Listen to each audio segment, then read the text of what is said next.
Good morning, CaneSport. It's June the 10th, 2024. I'm Gary Ferman, the publisher of CaneSport.com, and we're playing Hollywood Squares this morning. We got Izubee Charles to my left here.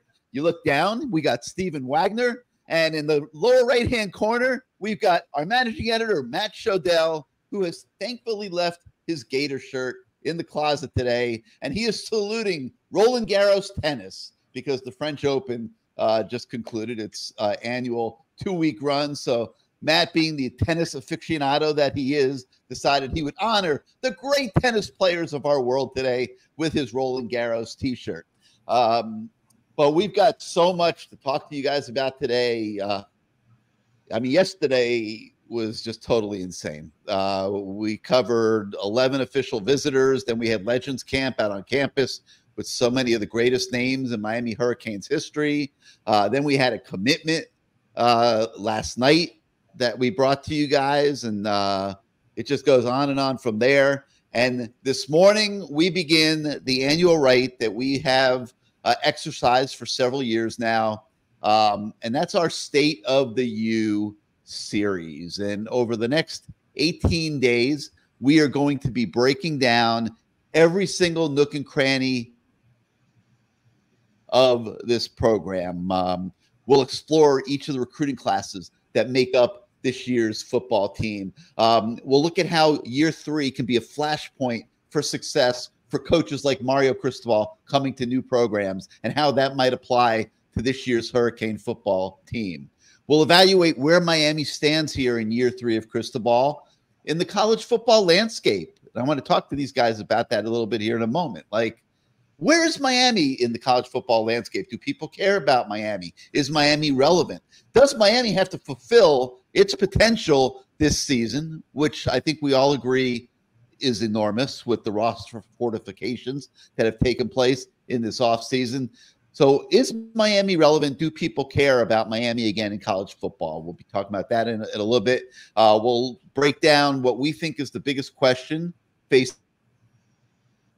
the team this year. We're going to evaluate every single position on the roster. And then after 17 days of bringing you all of this coverage and analysis, we will attempt to pull it all together and form a conclusion for you as you move forward in your fandom of 2024 and get ready for the season that begins August 31st at Gainesville. So, Matt, I'm going to start with you. State of the U. I know it's your favorite time of the year when we put you in the lab a lot. I mean, a lot. We literally chain you in there, and then we double bolt the door from the outside and say, Matt, do not come out until you've got this whole thing figured out. And we have topics, and we go sequentially through these topics. We're not going to give too much away because we've got 17 days ahead of scintillating excitement for you guys at CaneSport.com with this State of the U series. Hope you enjoy it.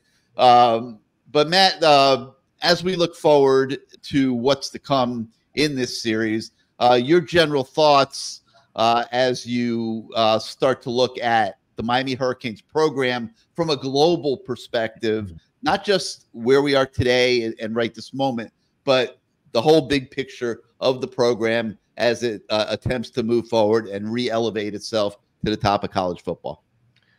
Yeah, well, you said it's my favorite time of the year. My favorite time of the year actually is when a hurricane hits and I have no power, so I don't have to do this show.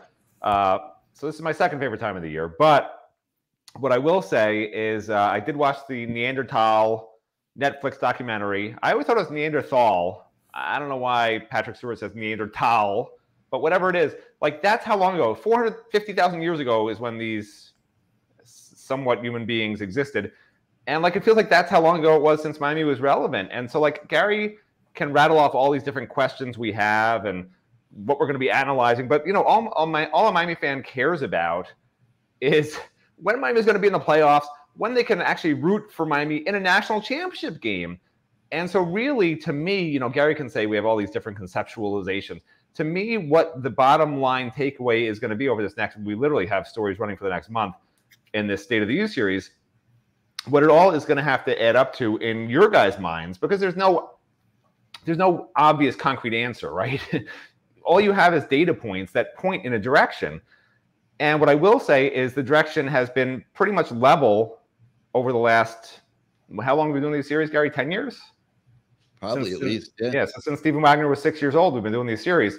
And essentially what we found over the last 10 years, from ages 6 to 16, Stephen's current age, is that like the team's just been sort of at this level point. And in the NFL, people will say the worst thing you can do is win 8 games every year, right? Because you win 8 games, 7-8 games a year. You're not in the playoffs and you're not getting a top draft pick and you don't really have enough quality talent, usually a top guy where you could trade that guy for 4 or 5 picks and build for the future, right? You're sort of stuck in that gray zone. And Miami's been stuck in that gray zone. Miami's been in that 6 to 8, sometimes 9 win category for 20 years. And of course, there's not free agents, not the NFL. I understand that, but they haven't been able to break out of it. And what you're starting to see and what you'll see, because I've already started obviously working on this because it takes, honestly, weeks of research to even start putting these stories together. What you start to see is, I wasn't sure Mario Cristobal had a plan when he initially took over. It seemed a little haphazard. I knew he was going to recruit top talent. I knew he was going to develop top talent, but he didn't seem to really have a plan for sort of how he was going to get from year 1 to year 4 with a championship roster, because he was taking all these transfer guys who I thought weren't up to par. And I think fans would mostly agree with that at this point, right? He was taking 20, 30% hit rates. What you're going to see as we get through we're going to analyze every class. And what you're going to see is this particular cycle, finally, in year 3 for Mario, every single player on the team except for 6 are his players. I think he's starting to wind down the transfer portal. I think next year you're going to see just a handful of those guys. And I think what you're starting to see finally this year is the transfers he's taking, he's actually hand-picking instead of these panic takes, right? We need a defensive tackle. Let's just take this guy because we just need a depth guy. We don't have enough. And we'll show that the classes are actually starting to get balanced by year, by talent level. The portal guys he took this year, 80, 90% of them are seniors. They're just going to be gone off the roster next year, which creates 20 spaces for freshmen for next year. That's what you want. You don't want to be jettisoning sophomores, redshirt freshmen, because you need to take 25 recruits because your team's not good enough for the future, and they just haven't developed in 1 or 2 years. Like, you don't know at that point, right? But you're starting to see the roster building that we knew Mario could do, but I thought was taking too long to happen. You're going to see, because like I said, I've been researching this for a few weeks now. I'm a believer now, okay? And you guys know me. I'm the biggest pessimist there is. I'll tell you the truth.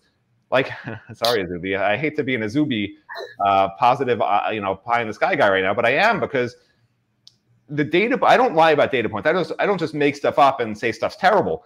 Like, this is going in the right direction, right? For 20 years, I'm trying to tell you guys, it's been like this with 6, 7, 8 wins mostly, and you finally are starting to see that classes are getting balanced. There's the talent. He's starting to understand to not just take depth guys in the portal. I know Gary loves depth guys. It's like his favorite thing in the world, but I don't like them. And he's starting to have depth to get through a season, even if it's a 7-win season. Not if it's at the cost of taking a freshman. You're going to win 6 games that year. It's stupidity. I'm not going into that again. I'm not going down the rabbit hole with you and your little, your I don't know what you call it. I told you a week ago, I've come back to the middle on the transfer portal. Yeah, okay. But I don't want to go into the transfer portal. All I'm saying is Mario is putting together the roster the correct way. And you will see that a month from now when we get through this entire series. You'll see what I see. And a month from now, I'll be telling you exactly, you can refer to each story by data points.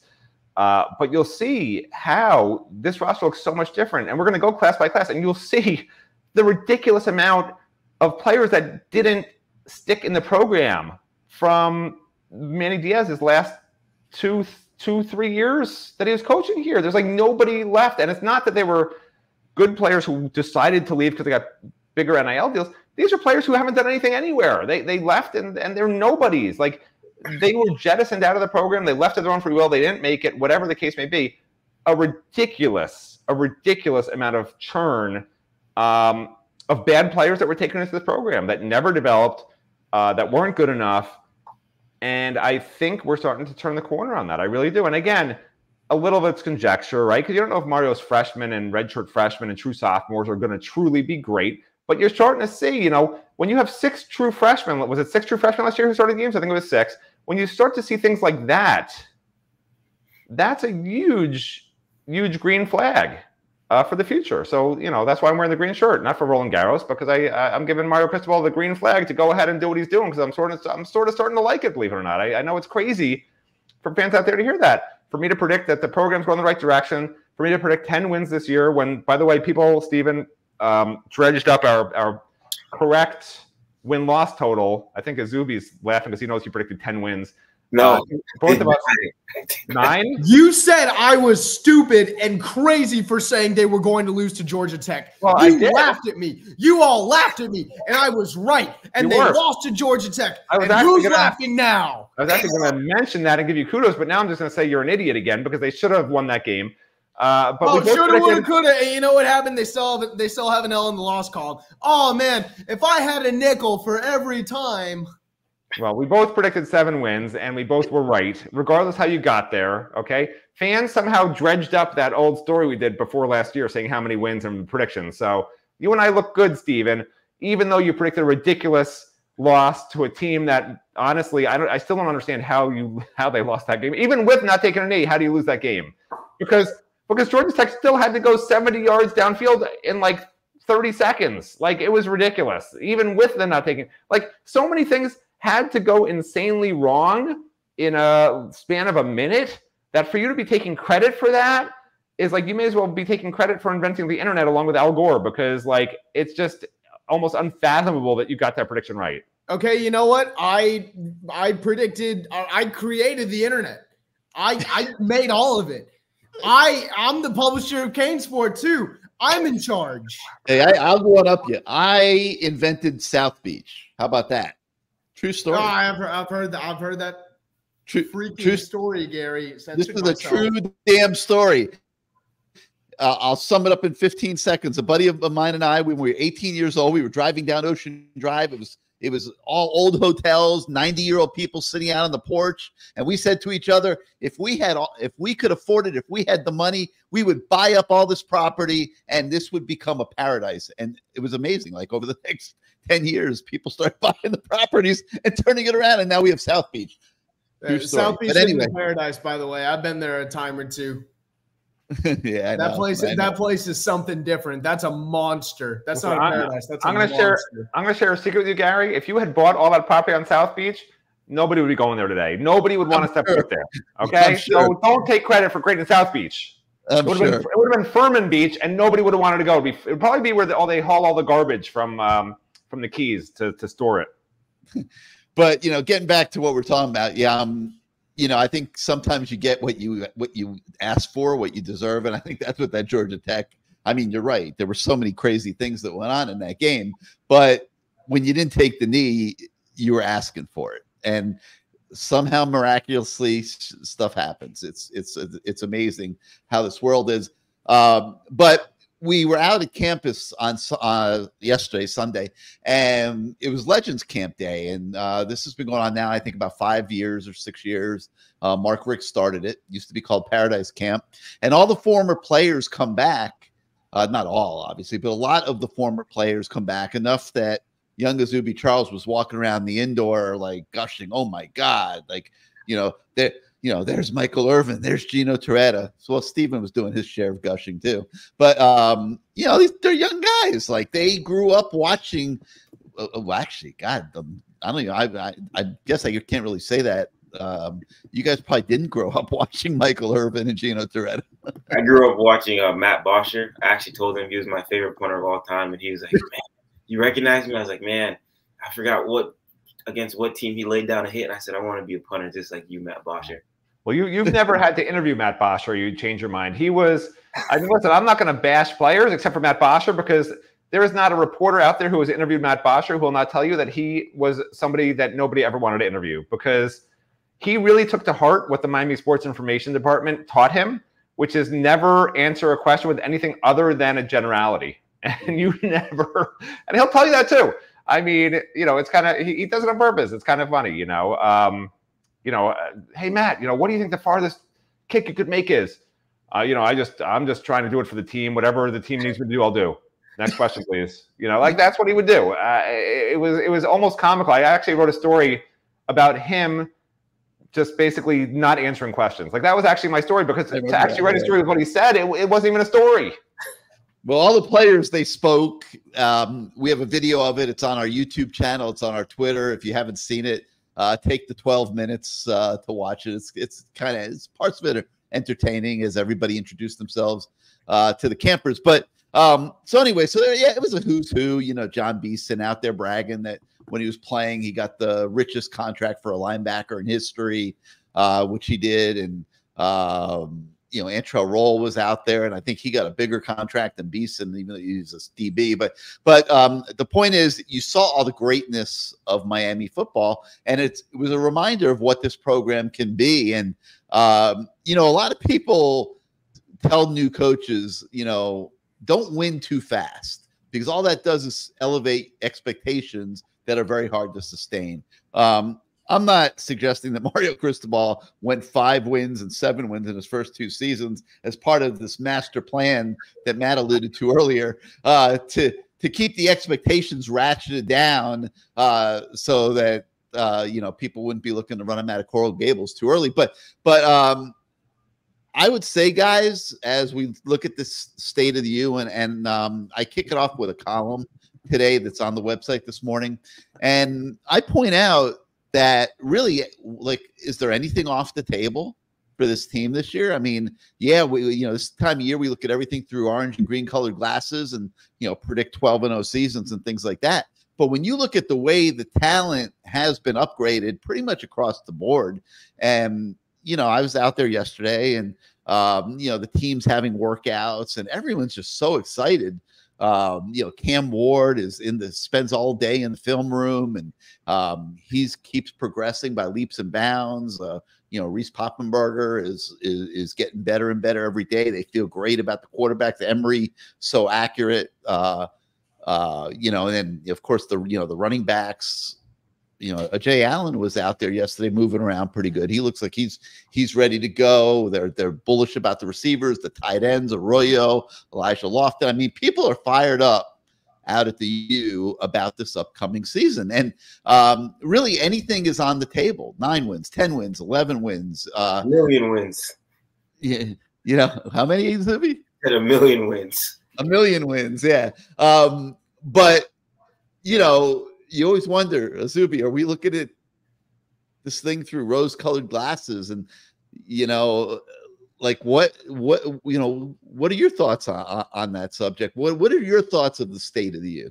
I think so. I want to go back to what Matt was saying. And I thought it was hilarious. He's like, when you guys see or what I see, all I can think was like the song, "We Can See Clearly Now the Rain Has Gone." I feel like the rain's finally parting, and we can see Mario's vision.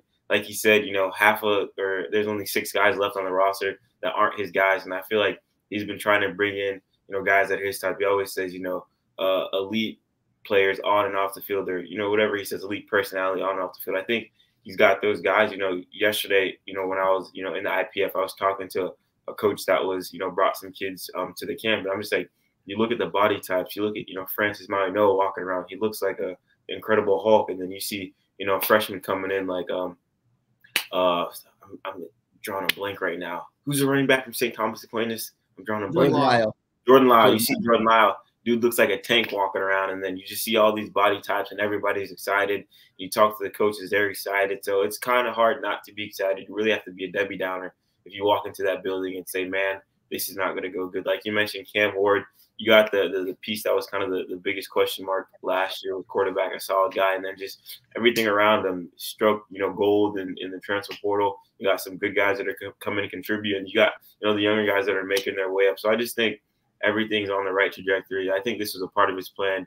Each year, bump it up by 2 wins. So we go from 5, 7, maybe he goes 9, 10, whatever it gets to this year. But I do think it's going to be a good year in Miami, and I feel like Matt is going to paint a great picture where everybody can see Mario's vision and his vision at the same time in the State of the U.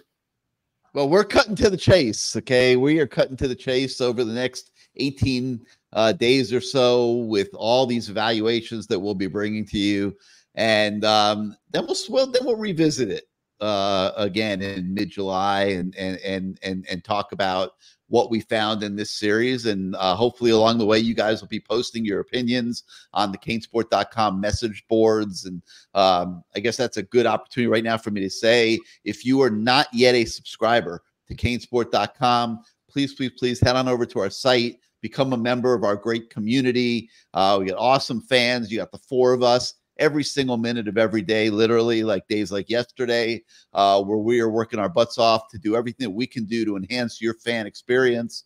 So get on over to CaneSport.com and become a member today. Your subscriptions allow all of us and our entire team to do what we do every single day. So we appreciate it and hope you'll come over. And if you are watching the show on YouTube, hit your subscribe and like buttons, because it helps us with the algorithms at YouTube in growing our audience. But yeah, so today State of the U kicks off.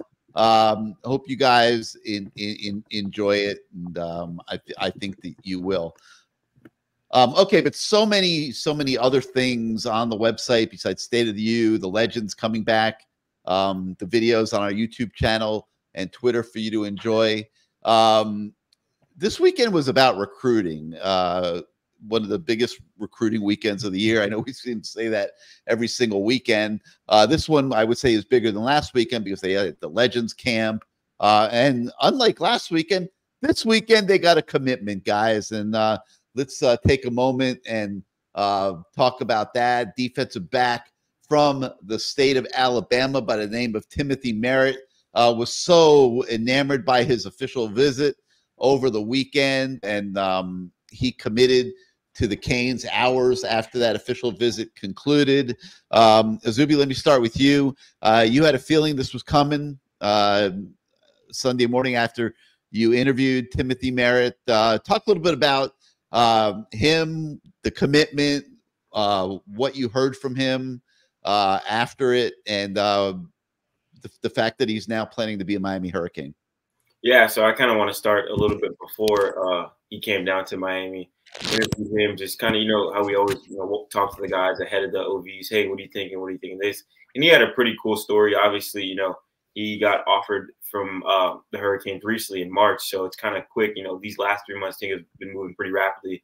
Obviously, he committed to Hurricanes yesterday, but this kind of relationship with the staff and everything dates way back to Coach Jackson's time at Marshall. He was recruiting him a lot during his time at Marshall. They built a really strong connection, and I thought it was really cool. Coach Jackson told him, hey, wherever I go, wherever that may be, I'm going to take you with me. And he's always, you know, Tim's always thought, man, this is my guy. If he holds his word to it, you know, I'm going to go to wherever he goes. Fast forward to March, he gets the offer. Fast forward to yesterday, he gets on campus. This was his first time at the University of Miami, first time seeing all these coaches face to face, and he loved everything. He said Coach Jackson and all the staff members welcomed him with open arms, made him feel great, made his family feel even better. And he was just saying, hey, I think I can come into Miami. I think I can, you know, potentially fight for a starting opportunity, you know, early in my career. Why not do it? Coach Jackson has, you know, been my guy since he was at other programs. Now he's keeping his word. He said, if you can't keep your word in this business, it means nothing. And that's something that he, you know, held really high. And I think he's a great prospect. After I talked to him yesterday, he was smiling ear to ear. I was like, so where do things stand now? He's like, you know, I might do it. I just might do it. I was like, all right, don't get ahead of yourself now. I don't want to, you know, say anything crazy now, but you kind of had the feeling that he wanted to commit to the Canes. And, you know, he did that yesterday. I think 6 hours after his official visit ended, they got him on the board, first cornerback of this class. So excited to see where things go. And another thing I do want to say, his teammate at Parker is the #2 cornerback in the 2025 class. He's committed to Ohio State. I don't know if Miami's playing chess, not checkers with this one. You get one kid, maybe you try to get his teammate that's visited Miami before, and now you have him on the board. So it'd be interesting to see with that one. But I think Merritt is a great prospect that Jackson identified a while ago, and he's stuck with him, you know, to this day. All right, Steven, is he a great player? We sent you into your home movie theater. Told you to watch at least 45 minutes of tape on Timothy Merritt. Talk to us. Is he a great player? Your analysis is on the website this morning for people to see. Do they see greatness? Do you see greatness? Yeah, I spent quite a while looking at his tape. So looking at him, my initial thoughts were he's really, really versatile. He's played receiver. He's played corner. He's played slot corner. He's lined up almost in like some like nickel / rover type roles in his school's defense. And he's lined up at safety a bunch too. So he really is a do-it-all guy. The thing that pops out to you really, really early on is his top end speed. He's got the top end speed to run with, I mean, really anybody in the country.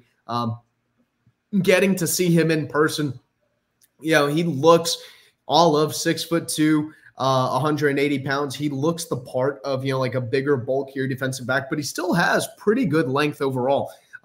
He's a very aggressive. He's a very, very aggressive defensive back. He's always looking for the big play.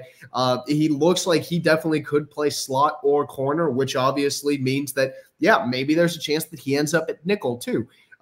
But I think that, he could take, I think he probably comes in as more of like maybe almost like a safety who gets to take a run at playing corner and, kind of, see where it sits after that, because he's played a lot of corner and he's done a really, really good job locking up top receivers. He has absolutely no problem kind of, being thrown out there and being told, hey, go press the X receiver in one-on-one coverage down the field. He has no problem with that. He can run with speedier Z receivers. He can cover the slot, if they want to put an F or an H or even, like a Y over there in the slot. He can cover running backs out of the backfield. His versatility really is his superpower. It's almost kind of like a Swiss Army knife. He's really, really eager to find the big play. He really, really wants to find the big play. That means if it's delivering a hit, he wants to do that. If it's picking a ball off, he's going to do that.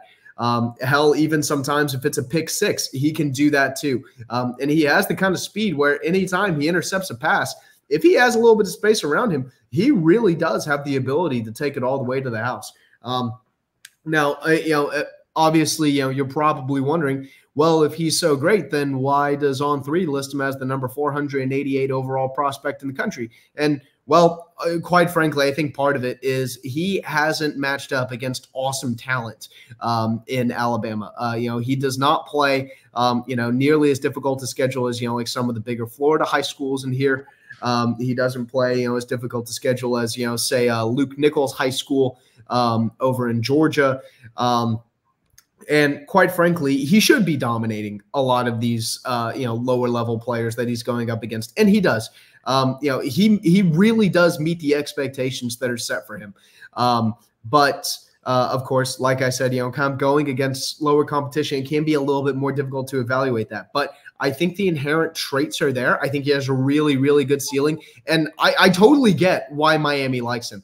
Heck, I think I would like him too. In fact, if I was doing my ranking, I probably would have him closer to maybe the top 350 or even like the on 300, maybe necessarily than, a little bit closer to that 500 range. But again, this stuff is a little bit more difficult to judge whenever you're not going up against maybe some of the same talents as some of these really top guys in the class who go to, a Miami Central or a Booker T. Washington or a St. Thomas Aquinas or an American Heritage or even Milton or Buford or some of these different Georgia schools. But he is a really, really interesting guy who I think is going to have a really good chance to be good at Miami. I think he's still pretty raw, but come in for a year or two, get developed, and I think we could end up seeing a pretty polished player. So you think he's a 4-star? You think I think he's a 4-star. I would rank him as a little bit of a lower 4-star, but still a 4-star nonetheless. I think he's a 4-star DB. And I think that if he takes the step forward in his senior season that it looked like his sophomore and junior years were kind of building up to, because I saw his sophomore tape too, and I was able to kind of look at the jump that he made between his sophomore year and his junior year. I think if he makes another similar step going into his senior year, I think he could become a 4-star legitimately. All right, we'll obviously be following his progress as he goes forward here into his senior year. And but right now, Timothy Merritt is a newly minted Miami Hurricane commit. Congratulations to the coaches for getting that done this weekend. You're going to see more commitments coming in June, but right now kids are taking visits every weekend. Miami does not want them to commit before they are ready to really commit. Although Merritt did say he's going to take a couple visits, so they took this one. But they're not really pushing kids that hard right now to commit because what's the point if you're going to take, if you're going to, Ohio State and Florida State the next 2 weekends, what's the point of committing to Miami now, and then you're going to still go on those visits. So, but as the month of June goes on, and certainly into July, you're going to start seeing more commitments here. The coaches seem to be doing a really good job. Stephen Izubee, you guys have been doing a lot of exit interviews the last couple weekends. Izubee, would you agree that it's very obvious that the Miami coaches have gotten this official visit weekend thing down? Like, they know what the kids like, they deliver to the max, and I would say there's almost universal 100% satisfaction rate at the end of these visit weekends. Yeah, 100%. And I kind of want to touch on what you said, with Miami not pushing kids to commit, right on the visit, off that kind of post-visit high.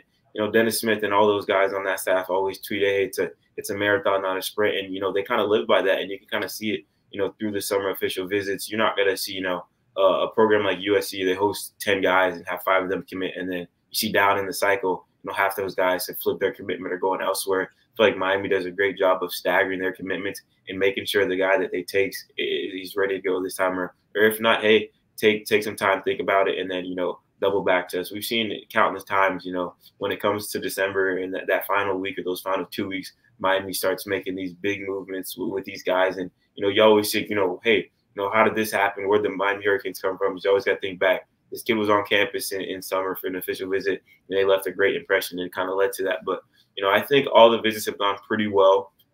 Obviously you haven't gotten, the big time guys. I feel like these next 2 weeks, like you said, we say every weekend, this is the biggest visit weekend of the recruitment cycle so far. But I feel like these next 2 weeks, we're going to see a lot more big time guys and maybe land a few more commitments. But like after talking with, these kids the past 2 weekends, things are going good for the Hurricanes. And I feel like they're on pace to get another top 10 class to be their 3rd straight under Mario Cristobal.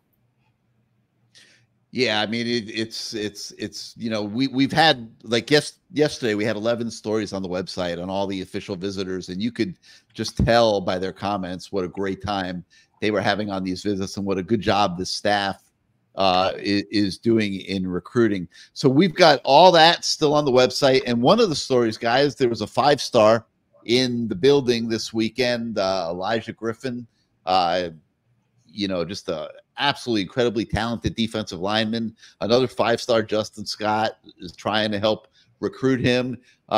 Miami would love to be able to line up with 5-star, 5-star, 5-star, 5-star all across the defensive line. That's the way Miami used to look. So Izubee, you talked to Elijah Griffin after his visit. How did that one go? Yeah, I thought it was pretty cool. Like you mentioned, Justin Scott kind of, playing a little role in that recruitment as well. Like we all know, Justin Scott, took his summer OV to Miami. Things went really well, ended up at Ohio State, but at the end of the day, came back to where he felt the most comfortable, which is Miami. And he relayed that message to Elijah. He was saying, hey, I was in your same shoes, 6 months ago, not even, or, last year at this time. And I just think Miami, ultimately was the best place for me. And they kind of talked about, playing alongside each other, like you mentioned, and just the amount of guys that Miami's bringing into that defensive line room and the type of guys they're bringing in. Elijah is a kid that he doesn't really reveal who his top schools are, where he's thinking about going or this and that, but he always says great things about Miami. He always mentions Coach Jason Taylor and Joe Salovey. He loves that they both played in the NFL and they can kind of teach him their ways because they play at the highest level where he wants to go to. He always raves about their development and, what type of prospect he thinks they can turn him in. In his recruitment, though, obviously, he's a Georgia kid. He's going to take an unofficial visit to Georgia this upcoming weekend and then an official probably during the season. I think they're the team to beat in this recruitment, but by any means, I'm not counting, out Coach Cristobal and the Hurricanes right now as a recruitment. I think they did a great job of making him feel comfortable in Miami and his family as well. He said they enjoyed their time because last time he came here, it was just a grandpa, but he brought the whole family down this time, and they all had a good time. He had a lot of great things to say about Miami, and I think they left a great second impression with getting him down here again, after that first spring visit. One of the cool moments of Legends Camp, you mentioned Jason Taylor, and he's obviously a Hall of Famer, and he was sitting there talking to Calais Campbell, who I got to believe is going to be another Hall of Famer. I mean, how do you play 18 years in the National Football League and not make the Hall of Fame? It'll be interesting to see what happens there.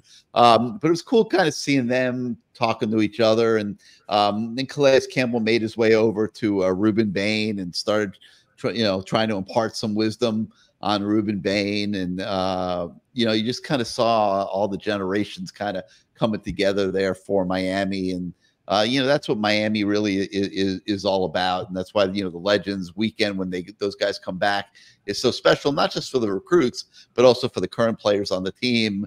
I saw Judd Anderson talking to Gino Torretta, for example. It's just a chance for the young guys to get to know some of the older guys and just see what kind of wisdom that they have that will help them get better in their own games. But among the other, there's a lot more on the website this morning. It's been a really busy weekend, but the last thing I wanted to touch on is an opinion piece that Stephen, that you did, talking about how Mario Cristobal brought national relevance to Cane's recruiting, which he has. It is undeniable the level of recruiting in the last 3 years has gone up for Miami. We used to sit here and say, man, like, they don't even try for the 5 stars around the country, and they really rarely did. Like, it was going to be too much work, and it was probably not going to happen. And they in many cases didn't even try to recruit those guys.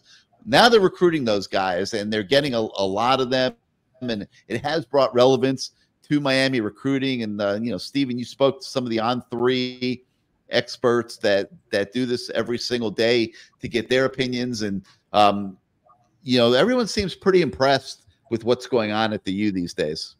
Yeah, I know I know we were kind of debating earlier, just how relevant is Miami nationally, in terms of the actual team itself and the on-field results.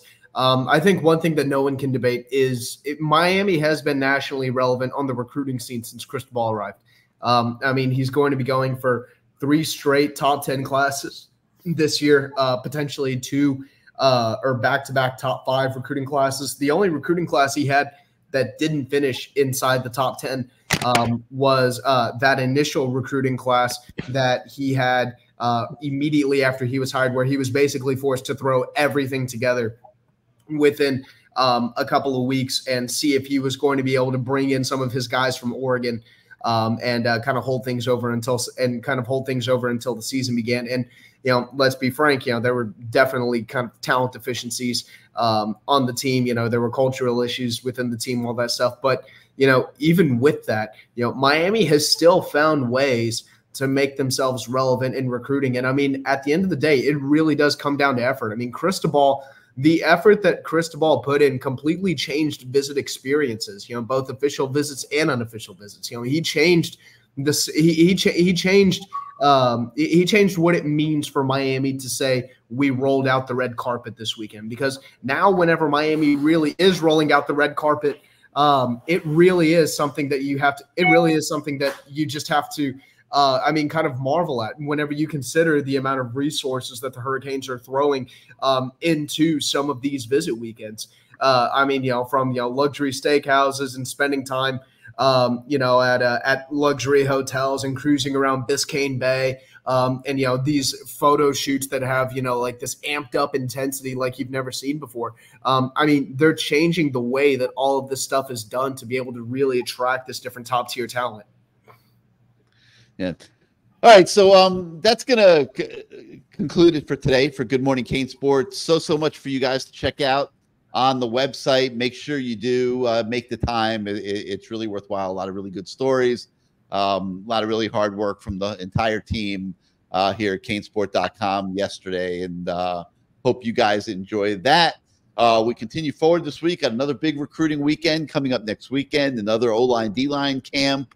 We'll be on campus. They'll have another 7-on-7 tournament again next weekend. So much going on at the U this month, and we will be there to cover all of that for you all week long, and then, of course, again next weekend.